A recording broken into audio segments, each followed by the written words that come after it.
Hi, and welcome to the IDEMS podcast. I'm David Stern, a founding director of IDEMS, and it's my pleasure to be here today again with Kate Fleming, another director. Kate, we're still going on the empires of AI. We are. And this really builds on our last episode, our last conversation, where we were talking about when you have data owned in particular places, you don't have to just be aggregating everything and collecting it and extracting it. There are different ways to think about data, about models, the way they work together, all these different pieces. But a lot of that conversation to me brought up the issue of what should the role of humans be, not the future of work, not how they use AI, but in really building AI and building the useful AI that we are talking about. And we can keep it focused on social impact this time. We talked more about the enterprise context only because it's shaping what a lot of AI looks like right now. But when you're looking at systems that are more distributed, when there are different owners of different things, but there's a whole system that the more we understand that system, the better that is. So I am trying to think about and get your help on this of what are all the different things that humans need to be doing, ways that humans need to be involved, different kinds of expertise that are really building toward this vision of AI that we see would be very useful in solving hard problems. I think it's really important to start with what's actually happening, because there is the whole narrative that AI is just magic and so on, which neglects the fact that there's a large amount of work that goes into human work that is going into this, but it's often far removed from the users. In fact, almost disjoint. You have your user communities for whom it is almost just magic, and you have then the communities that are doing the work, which are very disjoint. And the reason I think that's so important to give us current framing is because I think that's the thing that should change. That we should be thinking of this as much smaller cycles where the users and the actual people employed to code up, to tag, are not disjoint. So the current system is you've got your AI company and you've got that team, which is computer scientists, modelers. You could tell me exactly what the profile of a company is.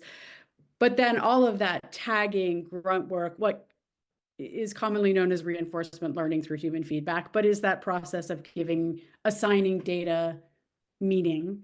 That is often done by very low paid, offshored teams who are not connected in any way to the problem, the application. They've been given a very mundane task, tag all the lampposts in this image or whatever it is, and then that's their job. So is there stuff in that system as well that's really important in the current system that I should be calling out? Well, maybe just simply the fact, and I want to come back to this Amazon Fresh example. This is all the artificial intelligence doing the work. And in the Amazon Fresh example, the idea was that would be true, but in the meantime, while we're training the artificial intelligence, we're getting people to actually watch the videos pretty much live, tag what people are actually putting into their baskets, and then that video, in some sense, with a human watching it, is the information which is then passed in. And that this didn't actually lead to the learning that was needed. So what I think is really important is that in a lot of the cases, there is not a clear definition of exactly what it is that the systems are doing versus what human effort is happening behind. That's not to say that it's always smoke and mirrors, as it was the case with the Amazon Fresh, but often it's not clear what the human effort is actually doing in terms of the reinforcement learning. And the reason that's, in my mind, a big problem for the context we work in is that actually, if we don't know what the human reinforcement learning is doing, we don't really know what's safe and what's not. Where I use safe to say where we know what the systems are set up to do well and what they are doing because of the internal algorithms, where surprising things could happen. And so really, if we want to take this back to social impact, we need to be much more careful. And so we need to put in place structures for the reinforcement learning that are clear on what is and what isn't safe, whatever safe means. So this actually relates to tagging, I guess, that the example that I gave of lamppost, you've given someone this very narrow task. You have one sense of what the value of a lamp is. So you've just said tag them, and then the value of that will just be decided by some external system. Whereas if you really want that to be valuable, you might want data about where are these positioned in the community? Does anyone actually walk here? There are other things that could be useful to be tagged alongside just that basic data that would start to give meaning that would be really important for developing a system that was trying to do something in particular related to lampposts. Well, if we stick with the lamppost example, it was a terrible one, sorry. Which is a difficult one, but there is a concrete use case I can think of, which is automatic cars, self-driving cars. You know, tagging lampposts and being able to identify lampposts is important because you don't want the car to drive into one. Certainly, a desired feature of a self-driving car is not to hit lampposts. That would be an important feature of actually being able to recognize that, well, we need to identify these. But now you also probably don't want the car to drive into trees and maybe even bicycles with people wheeling them across.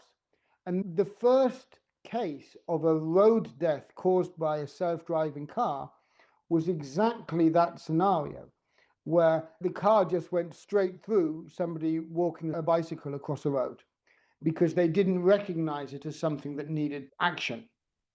Now, I'm not saying that you should therefore go through and tag people wheeling bicycles across the road as the tagging. What I'm saying is that's an interesting case where a surprising feature happened. Nobody would have expected that to be a scenario which wasn't recognized as a reason to stop.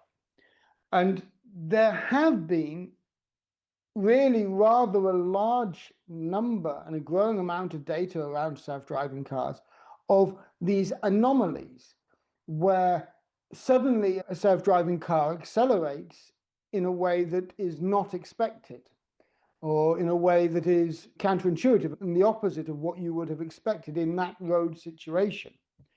And this is what we want to really be able to identify and avoid.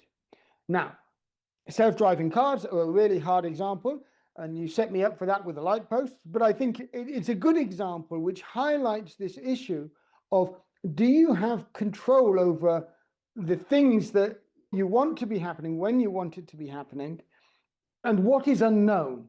Because you will always have the unknown. You can't get away from that. The nature of the mathematics behind these AI systems is that they are designed to fill in the gaps.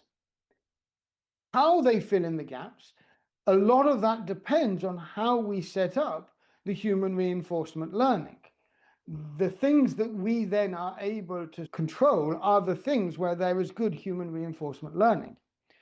I'm going to go way back to early AI systems in the 90s, where they started replacing manual sorting of post with automatic sorting of post by reading postcodes. And when they started doing this, they were not as successful as manual sorters. But now they're so much more successful than manual sorters could ever be. And one of the reasons for that is, well, it's actually quite easy to have good human reinforcement learning if when the system gets it wrong, the letter ends up in the wrong place. This is something which therefore you can then do a manual correction and the system learns because it has really good human reinforcement learning when things go wrong. And when things go wrong, it's relatively low stakes because that just means the letter is delayed. So this is why that process, which started a long time ago now, has led to a situation where one would never want to go back to human sorting because one could never do it as well as the AI systems can do it. It's an easy example, but it does relate to other things as well. And it could in the future relate to self-driving cars. I could imagine a future where self-driving cars are so safe compared to human-driven cars that one could never allow human-driven cars again, because that is how you keep the road safe for everyone. We're not there. We're nowhere near there at this point in time, but I could imagine that in a future. And that comes back to then, well, what are the guarantees that we could actually put in place to get to that place? And I don't know, and I don't think anyone would really know for something like self-driving cars. So let's come back from that example to the sort of examples we're facing within social impact spaces. Let's say education, dealing with somebody's maths homework, for example. This is an area where the reinforcement learning, what we want to do and what we don't want to happen, is actually better defined. And the systems that are being proposed right now, where everything is given to the AI, really scare me. Whereas it is very easy to see how AI attached to assessment systems like STAT, like WebWork, these other systems which have a deterministic assessment core, they could now achieve what I think we want to achieve from these assessment systems and from AI learning, with elements of guarantees where we have humans in the loop in the right way, creating the structures. So we could have AI authoring questions, which then are reviewed before they're given to students. We can have that working being tailored to students, so different students get different questions based on what they're doing and where they are and what they're wanting and what their interests are and so on. That personalization is all possible through AI, but where it could be centered on these actually quality assured material and so on. So putting in those elements where the quality that the AI is given can be guaranteed, that's something where I think there's a lot of work to be done there, because our current AI systems are not built like that, and we're not building them to that. But it's something which is exciting and possible. It is, and what I hear too is there is a big difference between what you can build and what is actually useful and impactful. So I think the classroom example is such a good one. And we see so many examples of just like, we're going to launch all this AI stuff. They're going to be AI tutors. It's just going to be direct to students and they won't even need teachers anymore. It's like, well, one is that what's needed? Two, does it have impact? All these different issues where I think part of the way that we think about the building side of it is you need so much more involvement, particularly on the impact side, of the people who are actually on the ground, who understand how things work. That's everyone from the actual teacher to researchers, who is really understanding what's needed, seeing where technology is adding value, where it's a distraction or even undermining education. There is so much research coming out right now about how disastrous tech in the classroom has been, mainly because this narrative of every student needs a computer and this is the way to go has been so pushed, when it's really not the reality of how students learn and it's not what they need. Just to come in on that specific point, there's two layers to this. There's the layers to actually technology in the classroom hasn't led to the improvements that people expected, which is actually quite established now. But the very recent things are more exciting than this. They're demonstrating that actually access to AI to help students in the learning is having a negative impact on what they are learning. This is really recent. Literally, the latest article I read on this came out a month or so ago. And it is something where there's an extra layer that the AI is giving on top of the questions around the technology-enabled learning, where a lot of the technology-enabled learning is very easy for people to dispute, because having access to technology doesn't mean it's used well in the classroom. And so you can easily say, well, that's because they didn't use it well. And that's a hard thing to argue against. Whereas the simple fact that there is now growing evidence that having access to AI to help with the understanding of what you're learning is leading to lower understanding of what you're learning. That's a really important result, which I think is interestingly actionable. And so how is that? What is that? Because we're talking about, well, what does that mean for how humans are involved in building? What does that look like to change the course of AI in the classroom?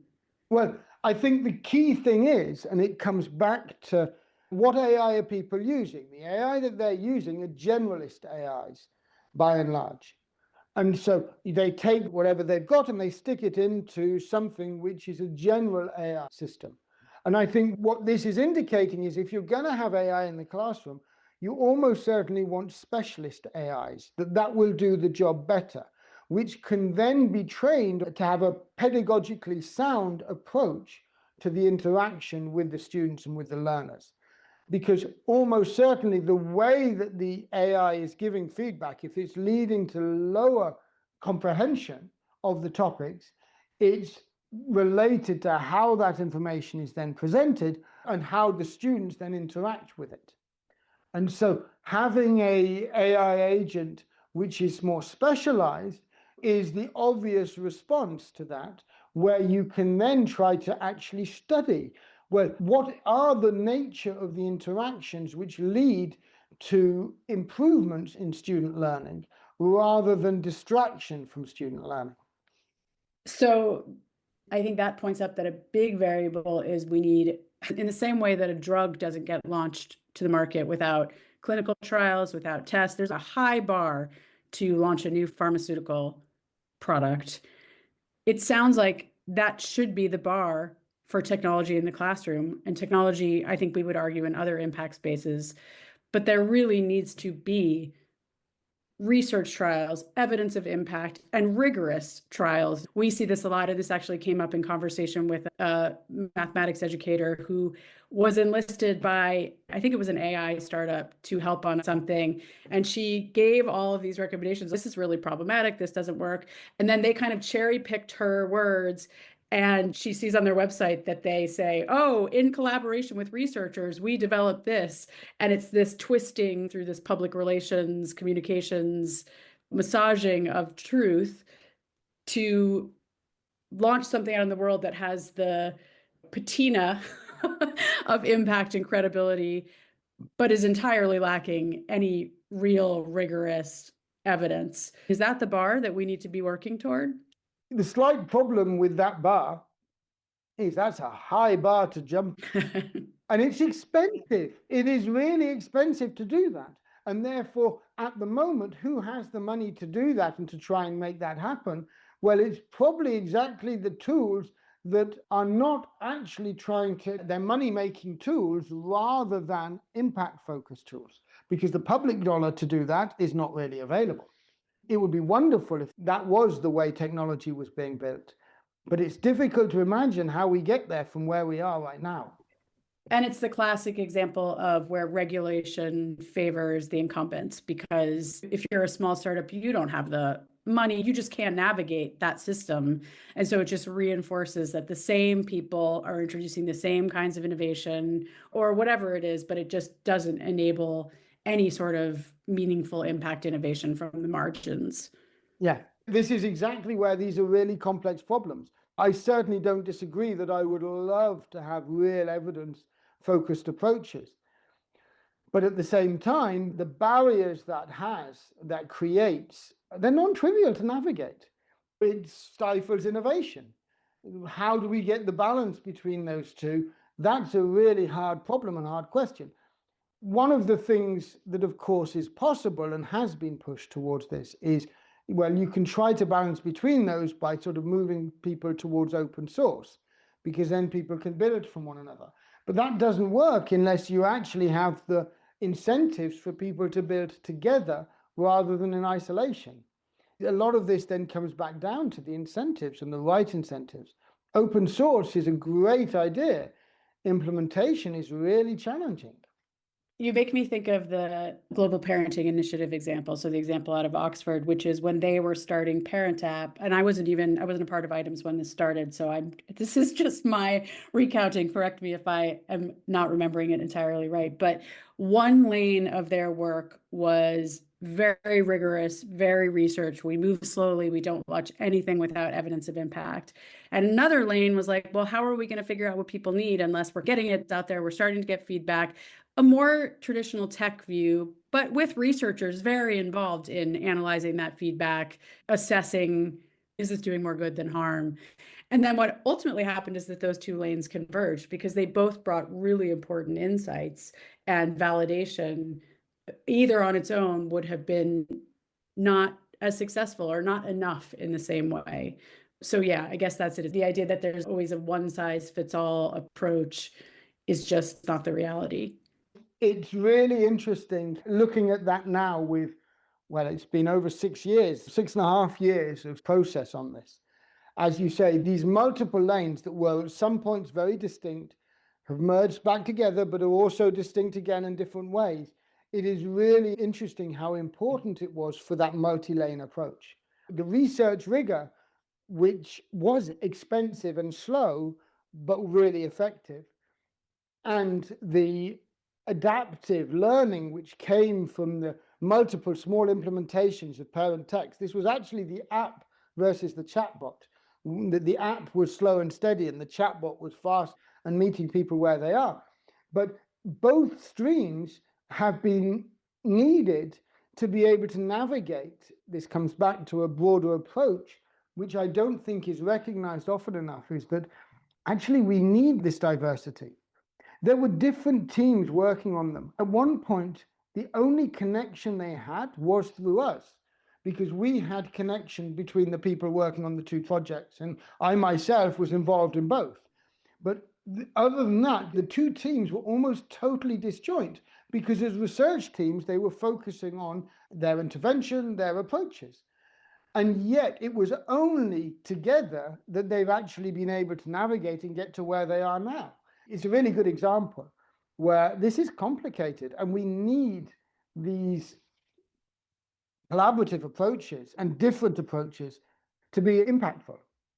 I think it's the different approaches, it's empowering different people. I mean, what we see so much of right now is all of the money is going into these very small, these few companies, and it is so driving the direction of this is what innovation looks like in a way that is actually not, I think it has diminishing returns of innovation. It is stifling innovation. It's stifling innovation. And this is what Karen's book makes so clear. Even if you take AI has been reduced to this single narrative of more data, more compute, which is absolutely wrong. But so much money has been sucked into that, it's left everything else out in the wilderness, where there could be real societal value to be had.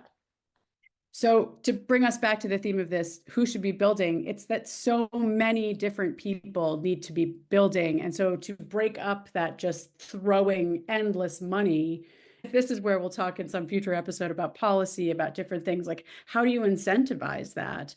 But you have got to have such a more diverse population building what AI looks like, not regulating it, not having opinions on it, but really building it for us to start to have different models, different innovations, things that are really meaningful for impact, and have just other kinds of AI innovation.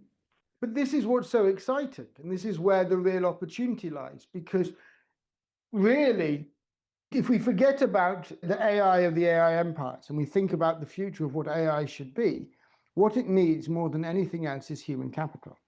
It needs people to be working on it, to be building things, to be actually innovating, working in different ways.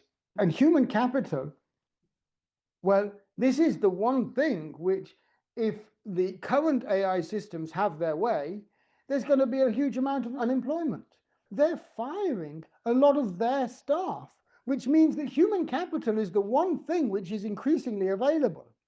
And so actually building these alternatives using human capital is exactly what can be possible and can then outcompete. because the most valuable thing to build good AI systems for the future is going to be this human capital. And we just need some realignment of actual capital for that to start to flourish. Yeah, that is true. That is true. That's not my strong point in the same way. Thank you, David. This was a really interesting conversation. I look forward to the next few.